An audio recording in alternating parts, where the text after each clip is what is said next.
Time for Josie and the Pussycats. This time in outer space.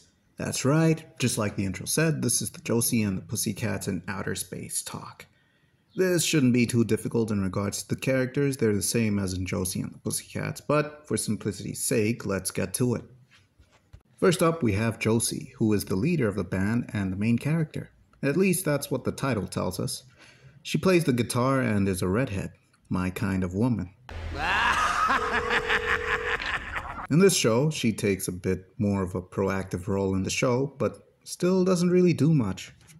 Then we have Valerie, who is the girl with the same hair color as me, and she pilots the ship. She's the band's smart person, often screwing up their enemies' devices in order to make their escapes whenever they have problems. She plays the tambourine. Then we have our blonde. She is Melody. She's the dumb one in the group. Her ears wiggle whenever there's danger. At least in this show, it's something that happens in almost every episode. I'm glad they kept that as a consistent trait for her and not just something that came up out of nowhere towards the end of the show like in the previous incarnation. She plays the drums. We have Alexandra. She's the mean-spirited one of the group who always lands them in trouble. In fact, she's the one who landed them in the situation that they are in this show. Her jealousy and attention-seeking got them into the spaceship, and somehow they ended up getting sent out to space. She also ruins most of their trips back home throughout the show for the same reason, wanting the attention. She is more open about her attraction to Alan in this show too. On the boys' side, we have Alan. He takes the role of the main guy of the group, the heroic, charming guy. He takes the lead when the situation gets dire and helps everyone stand up to the bad guys. He is also more open about his relationship and feelings for Josie in this show. Apparently, they are dating in this show. Alexandra still tries to get his attention so much that she messes the whole thing up for everyone. Alexandra is an amazing person, let me tell you that. In this show, his arms aren't noticeable because he always has long sleeves on. Then we have Alexander, Alexandra's twin brother. He's a coward. He likes to talk tough, but is always the first to run away. Alexandra is always calling him Chicken Brother. It's a fitting name. This guy is scared of everything. He still goes along with every mission, even though he tries to run away when they are still planning things out. Well, you can't really be brave and a coward at the same time, but you can be a useful coward. This time, he's not the one who comes up with the plans. It's either Valerie or Alan. He kind of took a back seat in this show in this regard. Then there's the band's mascot, Sebastian the Tuxedo Cat. He's still the same as he was before, but this time doesn't participate in Alexandra's plots to steal Alan's attention, since they're always busy fighting for their lives. He doesn't have much space to be sneaky and crafty like in the previous show. He is still seen almost always with her and forms a kind of rivalry with the other non-human character in the cast, Bleep, who is up next. Bleep is a new character in the cast. He, I think it's a he, is an alien of unknown origin. They just ran into him in a planet and took him. Yeah, this show suffered from randomness at times. Melody is his owner, and she is the only one who understands what he says. She doesn't just translate what he says, she actually speaks to him in his language. It's a rather weird thing to have develop, but hey, dumb characters always surprise you somehow in these shows. Bleep doesn't really add anything to the show apart from having a sort of rivalry with Sebastian. I guess Sebastian wanted to be the cute, adorable pet and felt upstaged by the new addition. It doesn't really play out like that. Nobody pays any particular attention to any one of them except for their respective owners. Well, at least Bleep exists, right? Well, that was it for the characters. Let's get to the show itself. Now, what is it we can say about the show? Not much, but there's something, I guess. It has a pretty simple, basic premise.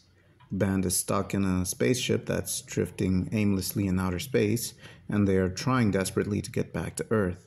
They always end up on alien planets and get into trouble on them.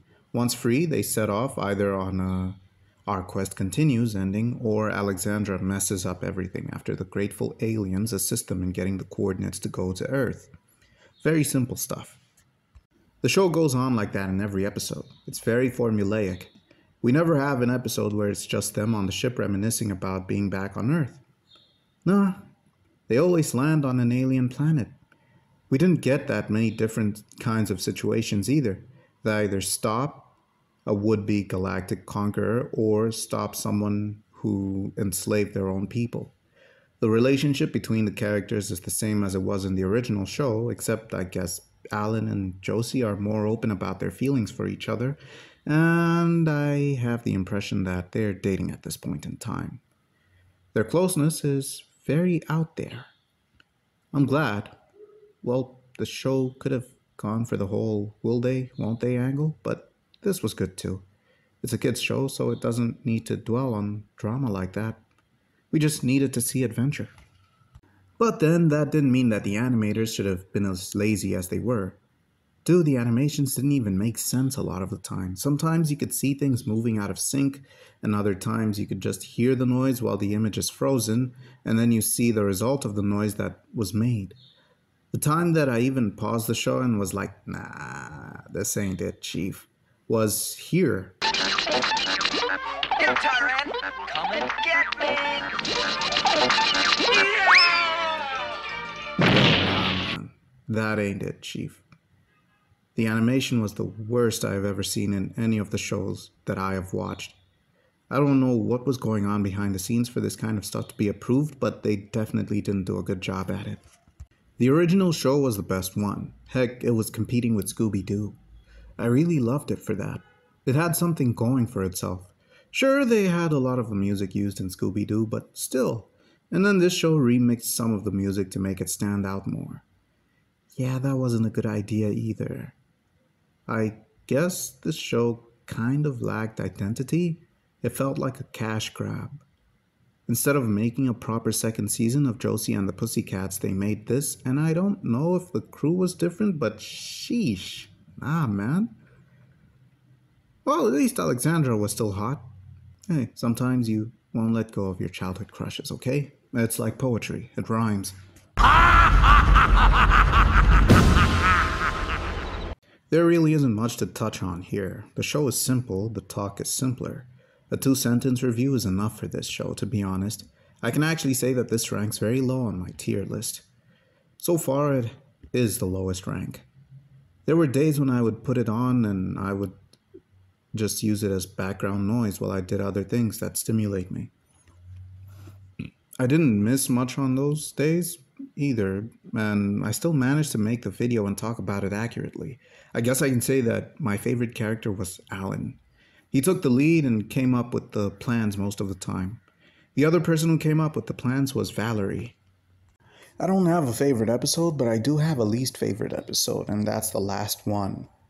It's an episode where they go to a planet ruled by a misandrist who imprisons men for something as simple as talking back to women and exiles them for equal or even lesser crimes. And the impression is that they die in exile. She uses rings to mind control the girls in the group. These rings are worn by the other women who are in positions of power, but they're never removed by the end of the episode. The band just escapes the planet. Okay, seriously, what the heck was going on with the writer's room?